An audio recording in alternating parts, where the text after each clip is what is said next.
Kendra, there's something I'd like to discuss with you. Do you have a moment to talk? Of course, I'm all yours. Do you have any plans for the weekend? No, not really. Why do you ask? I got a call from my father this morning. He said he heard I got engaged and invited the two of us to our annual family reunion. I was wondering if you'd like to accompany me. Your father? Are you sure that was him? Didn't you say you hadn't seen your parents for almost a decade? That's right, but it seems like they are finally making an attempt to mend our relationship. Perhaps I can even find out the real reason they sent me away in the first place. I see what this is. You want me to use my superb detective skills to shed light on the mystery that's been plaguing you for years. I am only trying to reconcile with them, but it would be nice to get them to confess what actually soured our relationship overnight. Who would ever accuse their own flesh and blood of being a thief with no evidence whatsoever? They must be hiding the real reason they kicked me out of the house. I feel angry just thinking about it. Are you sure you want to try and reconcile? If I were you, I wouldn't be so forgiving. It may be hard to forgive them, but I still want to give them a chance to apologize. Seems like you've made up your mind about going. I have. And you'd like me to come with you? Well, yes. You don't have to, of course. I know it's a long flight, and most people probably wouldn't wish to meet their future in-laws in these circumstances. They live in England, right? Right. And you're sure they won't mind me being there? My father insisted that you come along. Besides, I know it's selfish of me, but the thought of going there alone is pretty daunting.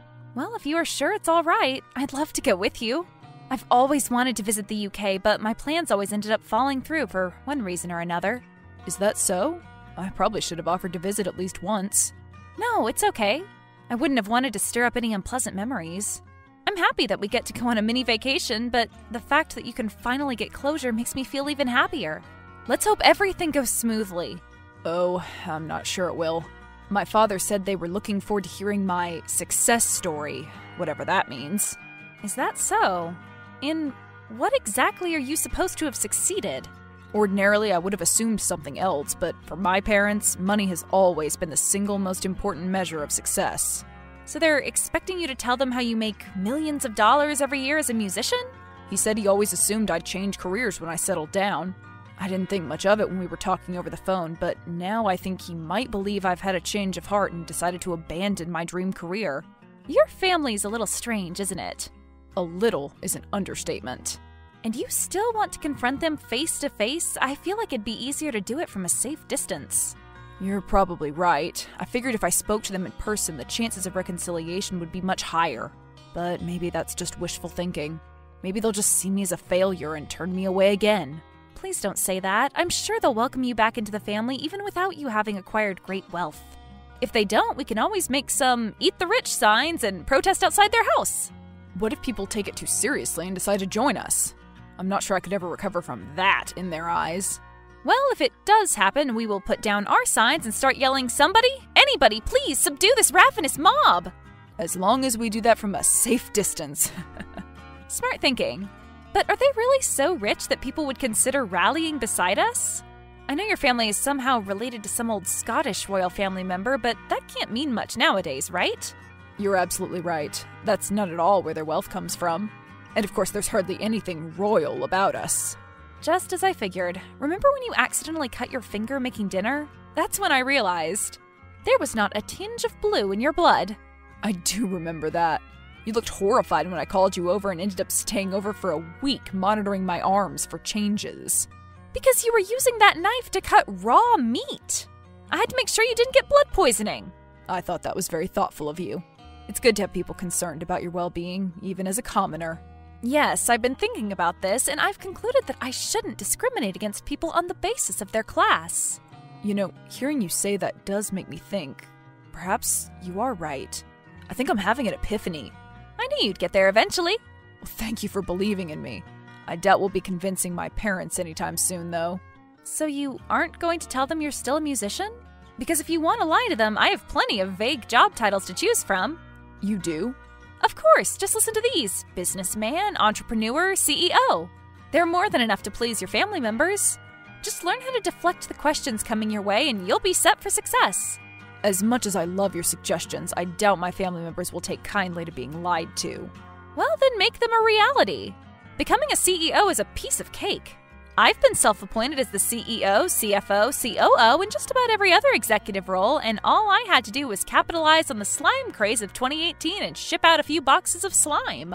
I am in awe of your accomplishments. Well, thank you. I couldn't have done it without the support of my first and only 4 customers. I owe my success to them. I can't believe you abandoned such a lucrative venture. What happened? You don't have to say if it's too painful. It is, but you have the right to know the truth. My 4th customer asked me for a refund. It was such a tedious task, I just had to shut everything down. Of course, that's a perfectly reasonable reaction. I knew you'd understand. So what do you think? Would you like to set up a small business? Honestly, after hearing your story, I don't think I'm cut out for the business world. I'll have to do the right thing and tell them the truth. If they ask. If they don't, I'll just stay silent. Sounds like a plan to me. So, we're really going? Looks like it. Just to make sure, your parents won't be willing to postpone the reunion for, let's say, 2 months, right? I highly doubt that. Is it an inconvenient time for you? No, it's just that I've been eager to get an umbrella ever since the pound started falling, but I really don't want to spend extra money on the overseas shipping costs since it's pretty expensive as it is. I figured if I ordered it now, had it delivered to your parents' house, and went to retrieve it in person in 2 months, that could help me save some money. An umbrella? I don't recall you ever mentioning that. Why do you have to wait 2 months to get it? Well, that's because it has to be handcrafted. It costs exactly £1,000 before shipping and taxes. Are you sure you want to spend that much on an umbrella? Also, what umbrella costs $1,200? The one with a silk canopy and engraving. I see. Well, since you're so excited about it, I'll graciously help you cover the shipping costs. Well, that's very generous of you. I mean it. I have to say, I had no idea you had such expensive tastes. Well, now you know. You are marrying a decadent wolf in self-restrained sheep's clothing. There's still time to call off the wedding and run. I'll keep that in mind. Of course. You know, now that I think about it, you probably won't have any problems getting along with my parents. Oh, I'm sure I won't. I studied international relations in Switzerland, remember? I do. Be honest with me, Kendra. Are you an undercover billionaire pretending to be a struggling actress? Ouch! If I were a billionaire, I imagine that struggling wouldn't have hurt this much. I'm sorry. Was that too harsh? It was, but it's also the truth, so what can you do? You know, I was being serious earlier. I really think you could win my parents over. I'm sure my father would find you delightful. And if you could find out why they ostracized me over the phone, we wouldn't even have to visit them this weekend. But I thought you were trying to reconcile with them. You just want to know what happened that day, don't you? All right, I admit it. It's true, I don't care about the family reunion. I only want to know the reason they suddenly decided they couldn't stand the sight of me. I knew it. So you want me to get your father to confess by acting sweet? Perhaps sweet isn't the right word. You might be better off acting bitter and resentful. All right, I promise I'll try my best. But you have to make a list of everything you know about your father and send them to me so that I can adjust my approach accordingly. Focus on his likes and dislikes. All right, I can do that. Oh, and one more thing. Could you hide the fact that we live in NYC? Or at least pretend we hate it here? Ever since our vacation home got burglarized, he can't stand the city. Got it. Thank you for doing this. I truly appreciate your help. My pleasure. I'm sure it will be good acting practice. Good luck.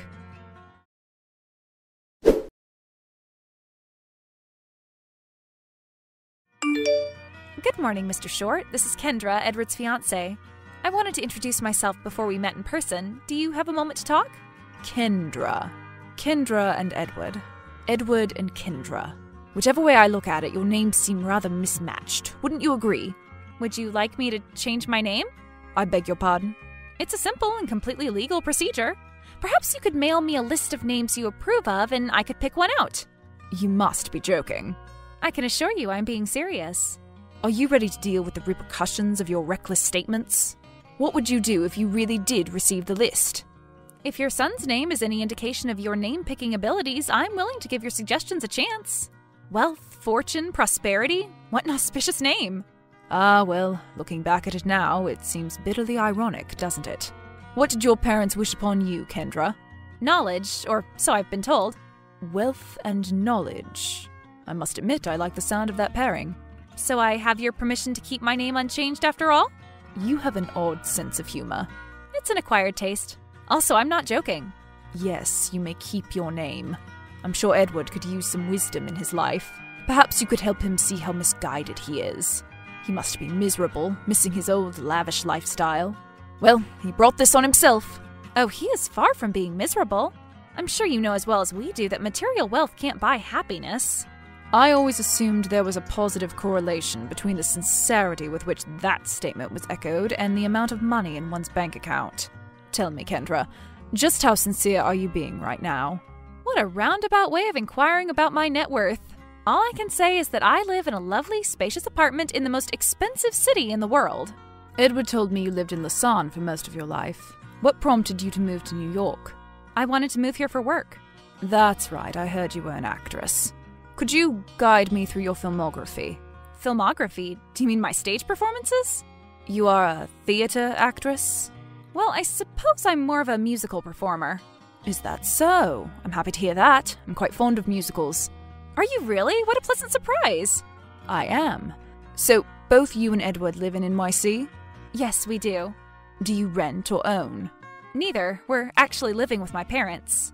You got engaged while living at your parents' apartment? That can't be right. Well, we didn't have any other choice. That's all we could afford. It seemed safer this way, too. I see things haven't changed much since we left. Did you used to live here? We used to own a lovely vacation home. We would visit it intermittently throughout the year. That's right. I remember Edward mentioning that in passing. So, you no longer own it?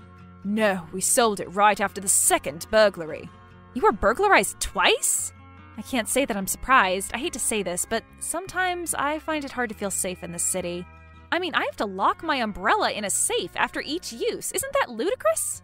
I'm an honest, law-abiding taxpayer. I even declare the income I find under the couch. Shouldn't they be trying a bit harder for people like us? Sorry, I got a bit too riled up. Oh no, I understand how you feel. There's nothing I hate more than those greedy vultures. If they're desperate for money, it's their own fault. To think my own son stooped to their level. Pardon me? Please disregard that. I can't possibly do that. Please try to understand that if Edward's hiding something from me, I'd like to know it before we're officially married. I understand, but I'm not sure I want to be the reason you break off your engagement. It's that serious? Yes, unfortunately, it is. My son has done something awful. Could you please elaborate on that? I'm starting to get worried. All right, I will tell you on one condition. What is it? I'd like you to send me a picture of your engagement ring. What? Why? Please, just do it. I'll explain everything after that. What is this? It's my engagement ring. It's a ring pop. I know, isn't that sweet? Neither of us really wears or cares about jewelry. After he proposed, we decided to buy 2 ring pops to commemorate our engagement. They were delicious. I have no words. I still don't understand what my ring has to do with whatever Edward has done to incur your wrath. You promised you'd explain it after you saw the photo. Fine, a promise is a promise. It happened during our family reunion 10 years ago. Back then it was a 2-day celebration. After everyone had gone to sleep, my son stole his grandmother's heirloom engagement ring. It was foolish of me to believe he'd have given it to his fiancé. No, that can't be right. Edward would never do something like that. I saw him with my own 2 eyes. He must have thought he was all alone, but I was feeling particularly restless that night and decided to sleep on the sofa. I was half asleep when I saw him enter the room, grab the ring from its display case, and leave. I waited for him to come clean and repent on his own terms, but he acted as though nothing had happened. When I finally had to confront him about it, he acted as though I was insane for thinking he stole something. It must be a misunderstanding. Your son goes out of his way to return the money he finds on the ground to its owners. There's no way he'd steal from his parents. I don't know if it's naivete or willful ignorance that's preventing you from seeing him for who he truly is, but I'll neither forget nor forgive him for this. But you invited him to the reunion. Did you really only invite us to check whether or not his fiancé would be wearing the ring? Well, we didn't think you'd be wearing it per se, but we figured if he hadn't told you that it was stolen, we could get you to recognize the picture and confess. I thought you were a reasonable person. I guess I was wrong about you. What are you saying? Even if he had stolen it, don't you think he'd have pawned it long ago? You didn't have to give him false hope. We reported the ring stolen. We did all we could to find it. If he pawned it, he'd have pawned it in the US. Should I feel sorry for giving him false hope of reclaiming his inheritance? He should be grateful we didn't report him to the police. His inheritance? So this is why you cut him out of your will? You did it over something you may or may not have seen when you were half asleep? I've got the information I need. Please let him know he no longer needs to attend the reunion. Goodbye. Unbelievable.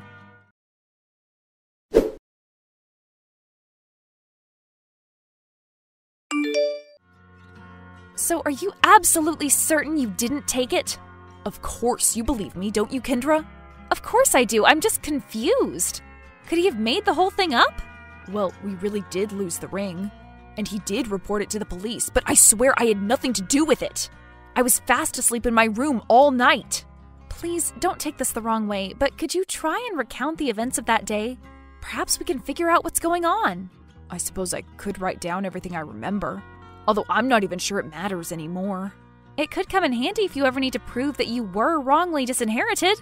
I don't know. At this point, I don't think I'd take the money even if they pleaded with me to do so. You can do as you wish, Edward, but I still believe if there's anyone who deserves to get that money, it's you. I'm not saying that just because we are getting married. Our funds will remain separate as we've agreed. I only want you to clear your name and get what's rightfully yours. I'm not accusing you of wanting to marry me for my potential inheritance, Kendra. We've been through thick and thin together for 7 years. I just don't see a point in going after my parents' money against their wishes. But you do want to prove your innocence, right? I suppose that'd be nice. Well then, let's do this together. Let's get to the bottom of this. All right, I'll start writing down whatever I can remember. Yes, please do that.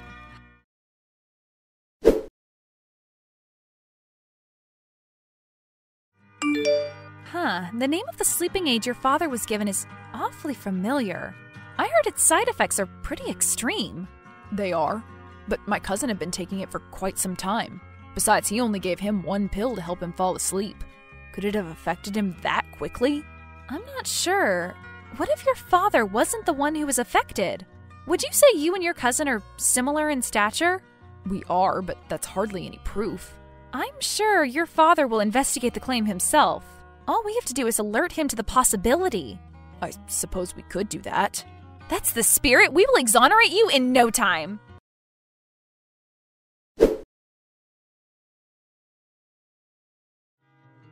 In the end, the heirloom ring was located in between the floorboards in the guest bedroom Edward's cousin was staying in. It was covered in dirt and missing a few diamonds. His cousin apologized profusely. He swears he has no idea how the ring got under his bed. My husband has yet to accept his parents' apology, but I'm sure he'll come around eventually. After all, money may not be able to buy us happiness, but it will help us buy the lovely townhouse we've been eyeing.